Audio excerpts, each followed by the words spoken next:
तो वहीं मिशन 2022 को लेकर भी अब बीएसपी की बैठक आज होनी है। बीएसपी सुप्रीमो मायावती इस बैठक को आयोजित करेंगी। जिला अध्यक्ष और कोऑर्डिनेटर के साथ ये बैठक आयोजित होगी। बसपा कार्यालय में मायावती बैठक करेंगी। ये बड़ी और अहम जानकारी आपको बता रहे हैं। जैसे ही चुनाव नजदीक आ रहे हैं, सभी पार्टियों ने अपनी कमर कस ली है और हर पार्टी मैदानी स्तर पर अपने आप को मजबूत करने में जुटी हुई है। बीएसपी की आज महा बैठक होगी। इस महा बैठक में मायावती शामिल होंगी। उनके साथ ही कई जनप्रतिनिधि और कोऑर्डिनेटर भी इस बैठक में शामिल होंगे। तो मिशन 2022 को लेकर इस बैठक में बातचीत की जाएगी कि आखिर किस तरह आने वाले चुनाव में मजबूती के साथ हम लेकर आए और किस तरह पार्टी को मजबूत किया जाता है। इसके साथ ही कार्यकर्ताओं में भी जोश भरने का काम करेंगी सुप्रीमो मायावती। और इस खबर पर ज्यादा जानकारी के लिए हमारे संवाददाता खुर्रम हमारे साथ जुड़ चुके हैं। खुर्रम, किस वक्त ये बैठक आयोजित की जाएगी और यहाँ इस बैठक में वो कौन से अधिकारी या जनप्रतिनिधि होंगे जो शामिल होंगे?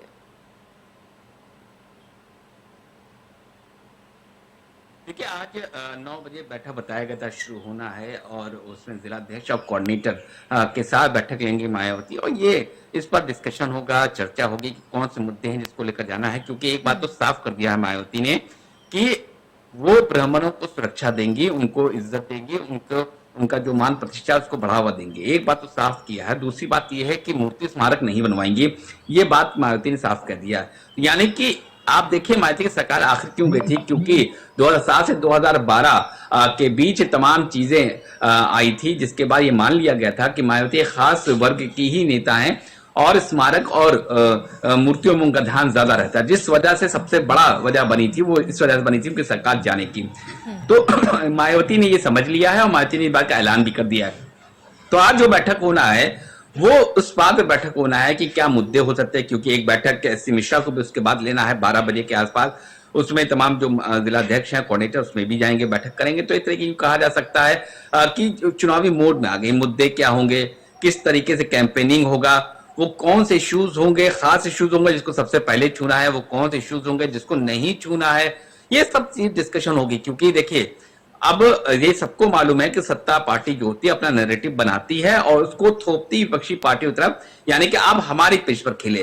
तो अब अपोजिशन पार्टीज जो हैं, चाहे कांग्रेस हो, चाहे बसपा हो, चाहे समाजवादी पार्टी हो, इन लोगों ने उन मुद्दों पे बोलना मना कर दिया है, बंद कर दिया है जिन मुद्दों को लगता है इसका फायदा भारतीय जनता पार्टी उठा सकती है। तो यही सब डिस्कशन होना है। चुनावी माहौल है, किस तरीके से अपने आप को सरकार के जनता के बीच में ले जाना है, किस तरीके से जनता को अपने से कनेक्ट करना है, वो कौन से मुद्दे हैं, वो कौन सी जाति है, वो कौन सा वर्ग है जिसको सबसे पहले हमें टारगेट करना है, जिससे कि मिशन 2022 की राह बसपा के लिए आसान हो सके।